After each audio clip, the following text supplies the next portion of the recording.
देव मदत करतो का? तुम्हाला माहिती आहे का, कधी कधी देव आपल्याला थेट दिसत नाही, पण तो मदत करतो, अगदी वेगळ्या रूपात. एका छोट्या गावात एक गरीब पण खूप श्रद्धाळू माणूस राहत होता. तो रोज देवाला प्रार्थना करायचा, देवा मला संकटातून वाचव. एक दिवस गावात प्रचंड पूर आला. सगळे लोक गाव सोडून पळू लागले. एक माणूस बोट घेऊन आला आणि म्हणाला, चल लवकर, मी तुला वाचवतो. पण तो भक्त म्हणाला, नाही, माझा देव मला वाचवेल. थोड्या वेळाने पाणी अजून वाढलं. दुसरा माणूस ट्रक घेऊन आला. वांजा, बस, नाही तर उशीर होईल. तो पुन्हा म्हणाला, वजा, माझा देव येईल. शेवटी पाणी खूप वाढलं आणि तो माणूस वाहून गेला.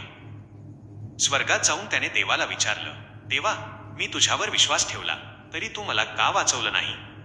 तेव्हा देव हसून म्हणाला, वजा, अरे मूर्खा, मी तुला दोनदा मदत पाठवली होती. एकदा बोटीतून आणि एकदा ट्रकमधून. देव नेहमी मदत करतो, पण आपल्याला ती ओळखता आली पाहिजे. जर ही कथा आवडली असेल तर लाईक करा, शेअर करा आणि सबस्क्राईब नक्की करा.